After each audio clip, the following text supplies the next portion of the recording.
Assalamualaikum warahmatullahi wabarakatuh. Pemirsa yang dirahmati Allah, marilah kita sama-sama ikuti tausiah yang akan disampaikan oleh Hadratul Mukarram Romo Kiai Haji Agus Mukhlason Rosyid dari Mojokerto. Pertanyaan yang semindah terkait dengan thariqah.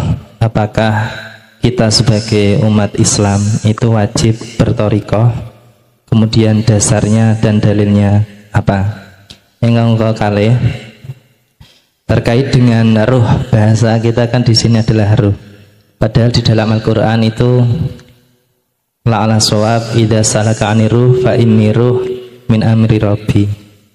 Bahasa ruh itu adalah urusannya Allah. Kita sebagai manusia itu hanya yang pertama adalah tatarannya bersyariat.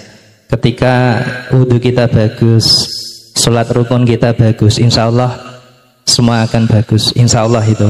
Tetapi dalam bahasa ruh atau hati kita itu ya Allah yang hanya menilai. Nah itu bagaimana penjelasannya? Karena bahasa ruh itu sangat kompleks, sangat sulit untuk kita teliti. Karena bahasa ruh itu di dalam hati, di dalam manusia yang orang itu tidak pasti tahu. Nah, mohon pencerahannya. Yang ketiga, terkait dengan yang terakhir ini juga bahasanya cukup sangat jauh sekali. Yang terakhir tatarannya adalah la ilaha illa anna. La ilaha illa ana. Itu sudah diterapkan oleh Syekh Siti Jenar. Suatu kala beliau sedang berkholwat di gunung atau di gua. Itu ada orang itu bertanya, Syekh Siti Jenar di mana? Nggak ada Syekh Siti Jenar di sini. Yang adanya Allah. Kemudian bertanya balik, di mana Allah? Allah tidak ada, adanya Syekh Siti Jenar. Nah itu bagaimana hal seperti itu? Akhirnya apa? Akhirnya Syekh Siti Jenar dihukumi mati oleh para wali songo saat itu. Nah itu kalau kita bahasan seperti itu berthariqah itu kan seakan-akan itu pembenaran sepihak. Jadi di luar sana itu tidak mau menerima. Kekhawatiran kita, apalagi masyarakat awam itu ya seperti itu. Apalagi di masyarakat awam itu syariat pun belum bisa, sudah bertauhid sampai ke titik hakikat dan makrifat itu luar biasa. Jadi untuk seperti pengajian ibu-ibu itu baru tataran syariat, bagaimana berwudu, bagaimana menjalankan ibadah yang baik dan sebagainya. Itu Pak Yai. Terakhir rukun Islam itu ada syarat rukunnya, sholat, kemudian zakat, haji, kemudian termasuk apakah syahadat itu juga wajib ada rukunnya. Terus kemudian yang seperti apa rukun syahadat seperti itu. Jadi mohon keterangannya. Terima kasih matur suwun, kata panjenengan wal afa minkum. Billahi taufiq. Assalamualaikum warahmatullahi wabarakatuh. Waalaikumsalam warahmatullahi wabarakatuh. Pun matur suwun. Gue nek lali pertanyaan sing wakeh mau ilingno. Kita harus paham dulu apa syariat, thariqat, hakikat, makrifat. Kita paham dulu. Kita pahami dulu, lalu kita ngen-ngen dan seterusnya. Syariat itu adalah sistem ilmu untuk kita menyembah Allah. Ilmu. Contoh, sholat. Kalau kita tidak bersyariat, berilmu, paham tentang sholat, tetap hukumnya tidak sah. Nah, ngoten nggih? Miturut kacamata syariat. Kita harus memakai dua kacamata, Pak. Pandangan manusia dengan pandangan Allah. Pandangan jasmani dengan pandangan roha. Pandangan syariat dengan pandangan hakikat. Kita jangan pakai hanya kacamata satu saja. Kalau kita pakai kacamata satu, pasti kita akan menyalahkan orang lain yang tidak sepaham dengan kita. Pun sampai kecok ini. Kalau kita hanya pakai kacamata satu, pasti kita akan menyalahkan orang yang tidak seakidah dengan kita. Gak usah jauh-jauh di dalam tubuh Islam. NU Muhammadiyah. Ini kalau melihat laksana seperti api di dalam apa? Apa ya nek ngarani iku? Dedek niku lho napa jenenge? Katul. Kan mboten kelihat api ini toh. Tapi di dalamnya mowo. Nyun sewu, khilaf di dalam masalah kunut, khilaf di dalam masalah tahlil, nggih mboten? Karena kita pakai kacamata satu. Coba kalau kita pakai kacamata dua. Bon, wis gak melakrak perlu dicek. Syariat adalah sistem, adalah ilmu untuk mendidik jasmania kita, supaya olehnya melakukan thariqah itu benar. Apa thariqah itu? Jalan. Contoh, nama sholat itu thariqah. Sampeyan takok Mbah Dimyati, nek takok Mbah jenengan thariqah apa? Sholat, ngaji. Saya tidak bicara thariqah mutabaroh, bukan. Sebab saya bertanya, Rasulullah dulu thariqahnya apa? Satu pun ulama satu dunia tidak bisa menjawab. Gak bisa. Apa thariqahnya Rasulullah ketika beliau itu bersyariah? Gak ada yang bisa menjawab. Saya sekali lagi tidak bicara thariqah muktabaroh mulai A sampai Z loh, bukan ya? Bukan. Sekarang saya jawab. Nama sholat, nama zakat, nama puasa, nama haji, ibadah makhduf. Membaca Quran, ibadah makhduf. Nama sebuah ibadah itulah thariqah. Apa sih thariqah? Jalan. Lah hakikat adalah tujuan. Jenengan sholat tujuannya nyembah sopo? Aku tanya. Allah toh? Oke. Kalau jenengan kali kula iki dikatakan sudah berhakikat. Hakikat itu adalah juga tujuan untuk mendunungkan ruhaniyah supaya benar ruhaniyah sampai itu betul-betul menyembah Allah. Aku bertanya, waktu sholat jenengan nyembah sopo? Iku lak lesan sampean, ati sampean kira-kira. Nyun sewu Pak, buka surat Al-An'am ayat 7, ayat 97. Kula tulis ya. Digosok. Oh ini. Tolong biar umat Islam sadar. Nek gak sadar ya wis dudu urus aku. Iki kisahnya Nabi Ibrahim. Al-An'am ayat 97. Di situ disebutkan ini wajjahtu wajhiya lilladzi fatoros samawati wal ard hanifan. Terakhir wama ana minal musyrikin. Pun ini Nabi Ibrahim. Ini tentang hakikat tujuan sholat. Hati. Sesungguhnya ku hadapkan wajah ruhku terhadap wajah Allah. Wajah itu wajah Allah. Sifatnya Allah lilladzi fataras samawati wal ard.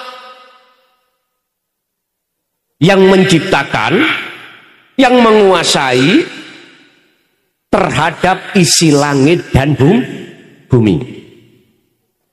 Ketika ruhaniyah hati sampai betul-betul menghadap wajah Allah, hanifan dengan sungguh-sungguh, maka ayat yang terakhir, wa ma ana minal musyrikin, beliau mengatakan, dan saya bukan termasuk golongan orang yang menyekutukan Allah.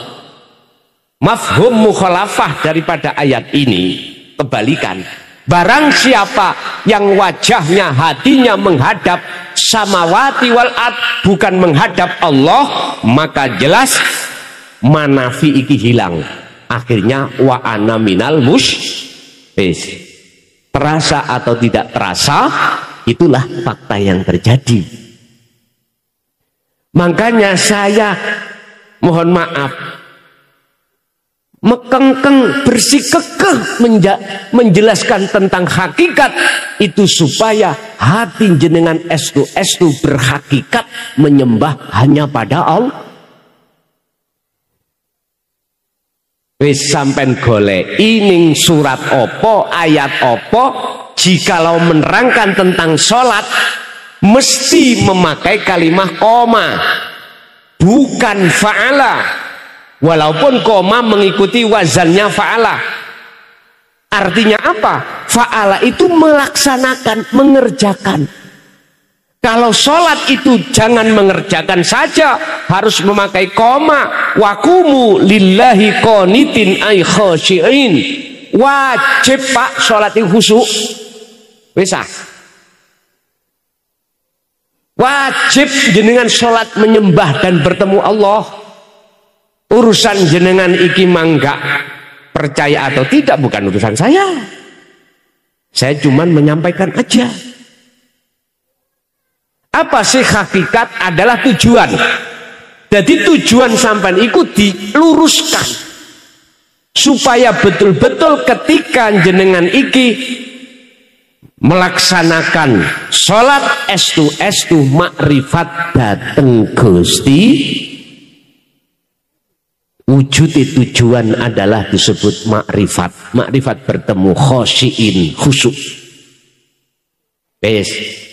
Umpama saya umpamakan syariat itu kendaraan, torikoh yo jalan sepeda, iku syariate, dalane, entah jenengan lewat manapun kesini silakan. Apa tujuan sampean? Harus dibimbing. Kalau tidak ada tujuan, hakikatnya jenengan bawa sepeda lewat dalan ditakoi, Pak kemana? Oh enggak di tujuan. Jawab sampean ya apa? Embuh. Lah ketika jenengan duweni tujuan kesini ngaji, wujude tujuan sampean teng mriki disebut makri.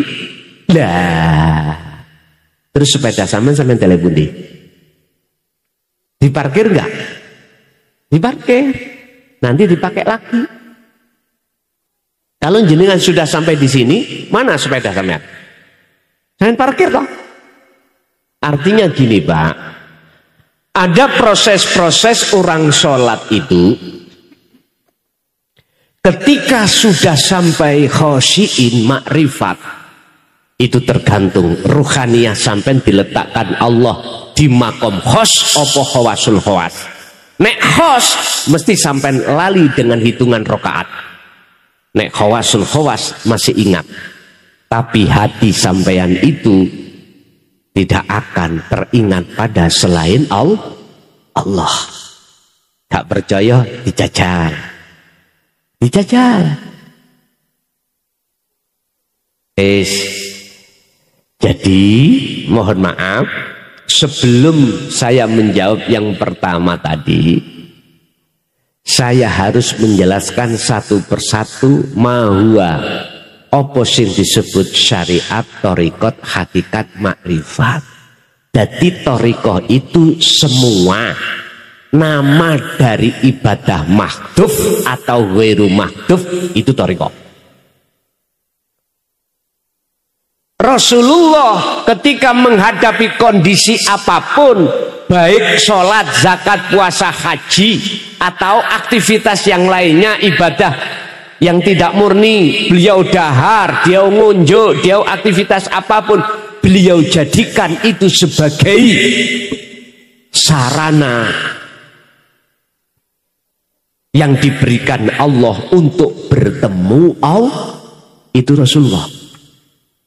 Berarti tak jawab torikoi Rasulullah itu seluruh ibadah mahdhuf ataupun goiru mahdhuf. Apa mahdhuf? Ibadah murni, sholat, zakat, puasa, haji, maca Quran, iku murni. Yang tidak murni, jenengan kerja, jenengan makan, jenengan beraktivitas apapun, itu yang tidak murni. Rasulullah memakai itu, beliau jadikan sebagai thariqah untuk bertemu Allah. Bon, terus nek takok jenengan dalilin dita wajib mlebu thariqah. Misalnya takok dalil gitu. Dalil itu apa sih? Tondo. Coba tak jawab ngenten. Sederhana mawon jawabanku lho. Jenengan wau nggo sepeda terus gak ono dalane iso tutuk kene. Halo. Jenengan betul sepeda nanti cak tujuan sampai ngaji. Terus dalane gak ono. Nyampe sini mboten? Wis iku jawabane. Enteng-entengan jawabannya. Terus nek jawaban sampean cara thariqah ning Quran, buka tentang wasilah. Buka ning Quran bab wasilah, wajib kita berwasilah. Berarti wasilah itu jenengan wasilah sanate kudu sambung. Lah, jenengan wasilahnya lewat ndi? Untuk menuju nang Allah. Terserah. Thariqah sampai lewat ndi? Monggo. Makanya mohon maaf sekali lagi. Saya di sini tidak ngajak debat. Ya. Saya di sini mintanya dialog, ya, supaya bisa saling mengisi. Nek debat, ganok marine. Sampai subuh mekeng dewe. Sehingga tadi ada muncul kalimat iki masyarakat umum. Lawang syariate durung teteh kok katinang tauhid hakikat marifat. Nyuwun sewu, jenengan berani menjamin ketika ibu-ibu sing tua-tua ini meninggal belum berhakikat marifat, sampean wani jamin? Wani jamin enggak keselamatan beliau? Ayo buka di dalam surat Al-Isra ayat 72. Wis ben clear mesisan. Al-Isra 72. Di situ Allah katakan, barang siapa saat hidup di dunia mata hatinya masih buta pada Allah, belum hakikat makrifat, terus ketekan mati, mangkana fi hadihi a'ma fahuwa fil akhirati a'ma wa adallu sabila. Siapa yang bertanggung jawab? Ayo. Beranikah kita sebagai kiai ustadz menjamin keselamatannya? Telea. Enggak ada. Wong Rasulullah sendiri dah berkata, wa ma ubarri'u nafsi inna nafsa la'amaratum bisu. Kita tidak aman dengan nafsu itu. Nyun sewu Pak, memang saya 24 tahun dimanapun selalu ada yang mengkat ketika saat saya mengajarkan hakikat makrifat, berbicara tentang ruh. Dasarnya memang ada. Ruh itu urusan Allah. Nggak boleh Nabi Muhammad. Nabi Muhammad gak oleh apa maneh wujudi kelason. Itu sebab jenengan nyawang makhluke kelason. Coba kalau di dalam diri saya tidak ada Allah, bisakah kula berkata Lihatlah Allahnya, biar clear ayat itu. Memang yang membahas itu cuman Allah. Kita cuman illa qalilan, kecil, sedikit. Tapi lantas dengan ayat ini jangan kita lebarkan bahwasanya kita umat manusia tidak boleh masuk di ranah pelajaran hakikat ma'rifat. Mohon maaf, saya tidak sefaham. Estu saya tidak sepaham.